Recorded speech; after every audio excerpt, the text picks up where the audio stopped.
সুপ্রভাত। রিতম বাংলায় আপনাদের সকলকে স্বাগত। আর এই মুহূর্তে দিনের বাছাই করা গুরুত্বপূর্ণ খবর নিয়ে সঙ্গে রয়েছে আমি বিনোদ। চোখ রাখবো খবরে। এই মামলায় রাজ্য যা করেছে তা আমি 30 বছরে দেখিনি। আর.জি. কর কাণ্ডে শুনানি পর্বে বৃহস্পতিবার সুপ্রিম কোর্টে এই মন্তব্য করেন বিচারপতি বুরজর পারদিওয়ালা। সন্দীপ ঘোষের অধ্যক্ষ পদ বাতিল হলেও নতুন পদ পেয়েছেন তিনি। সেই বিজ্ঞপ্তিও প্রকাশ হয়েছে ইতিমধ্যেই। স্বাস্থ্য ভবনে অফিসার আর স্পেশাল ডিউটি পদ পেলেন তিনি। এই নিয়োগের খবর প্রকাশ্যে আসতেই সামাজিক মাধ্যমে শুরু হচ্ছে ব্যাপক সমালোচনা এবং ব্যঙ্গ।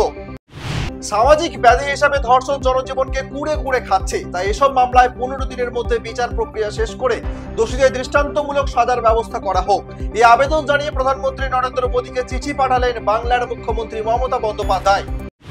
কর্মবিরতি তুলে নিলেন দিল্লি এইমসের চিকিৎসকরা। আর আর.জি. করের কাণ্ডের প্রতিবাদে নির্যাতিতার বিচার চেয়ে গত 11 দিন ধরে কর্মবিরতি চালাচ্ছিলেন দিল্লি এইমসের চিকিৎসকরা। সুপ্রিম কোর্টের আবেদনে সাড়া দিয়ে বৃহস্পতিবার সেই কর্মবিরতিতে ইতি টানলেন দিল্লি এইমসের চিকিৎসকরা।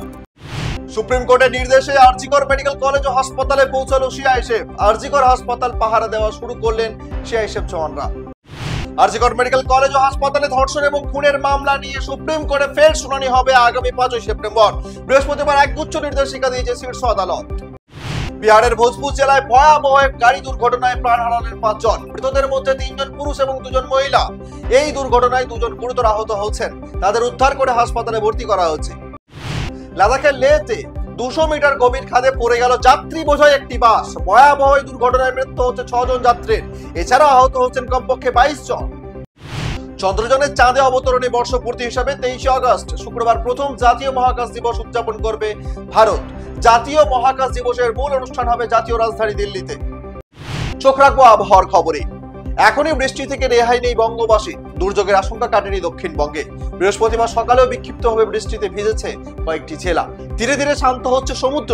মৎস্যজীবীদেরও সমুদ্রে যাওয়ায় বাধা নেই, যদিও বৃষ্টি পূর্বাভাস রয়েছে প্রায় সব জেলাতেই।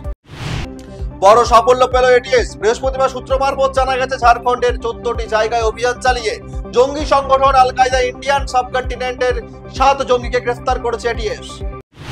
অন্ধ্রপ্রদেশের আনাকাপল্লী জেলায় ওষুধ কারখানায় বিস্ফোরণ এবং অগ্নিকাণ্ডে মৃতের সংখ্যা বেড়ে 17তে পৌঁছালো। ওই ঘটনায় অন্তত 40 জন জখম হয়েছেন। ওষুধ কারখানার বিস্ফোরণ এবং অগ্নিকাণ্ডে প্রাণহানির ঘটনায় গভীর শোক প্রকাশ করেছেন প্রধানমন্ত্রী নরেন্দ্র মোদী। পাশাপাশি নিহতদের পরিবার পিছু 2 লক্ষ টাকা করে আর্থিক ক্ষতিপূরণ দেওয়ার কথা ঘোষণা করেছেন তিনি। বোমাতঙ্কের জেরে জরুরি পরিস্থিতির জেরে ঘোষণা করে বৃহস্পতিবার সকালে কেরলের তিরুবনন্তপুরম বিমানবন্দরে অবতরণ করে এয়ার ইন্ডিয়ার AI-657 বিমানটি। বিমানটিকে নিরাপদ দূরত্বে সরিয়ে যাত্রীদের নামিয়ে আনা হচ্ছে। ভারতের উত্তর পূর্বাঞ্চলের রাজ্যগুলিতে এখনই থামবে না বৃষ্টি। উল্টে বৃষ্টির পরিমাণ আরো বাড়তে পারে।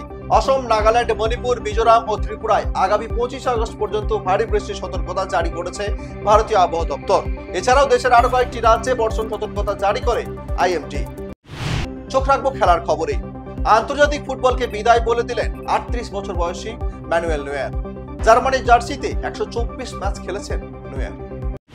অ্যাস্টন ভিলার সঙ্গে চুক্তির মেয়াদ আরো 2 বছর বাড়ালেন আর্জেন্টিনার বিশ্বকাপ জয়ী গোলরক্ষক। 2026 থেকে 27 মৌসুম পর্যন্ত ভিলার সঙ্গে চুক্তি ছিল এমিলিয়ানো মার্টিনেজের। নতুন চুক্তিতে 2029 সাল পর্যন্ত দলটির সঙ্গে থাকবেন তিনি। সামনের বছর জুন মাসে ইংল্যান্ডের মাটিতে ভারত মুখোমুখি হবে ইংল্যান্ডের। বিসিসিআইয়ের পক্ষ থেকে বৃহস্পতিবার ঘোষণা করা হলো ইংল্যান্ডের বিরুদ্ধে 5টি টেস্ট ম্যাচের সূচি।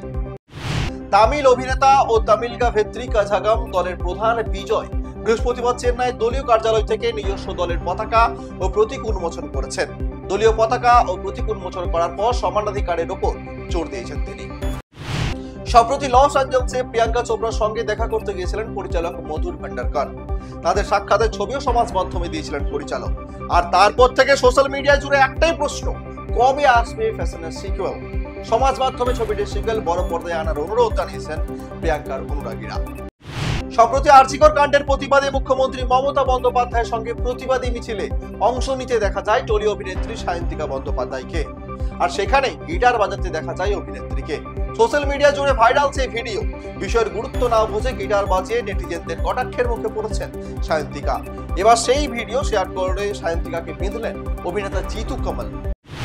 আজ তবে এই পর্যন্তই। আরো নিত্য নতুন খবরের আপডেট পেতে অতি অবশ্যই চোখ রাখুন রিতম বাংলার ফেসবুক পেজ এবং আমাদের ইউটিউব চ্যানেল।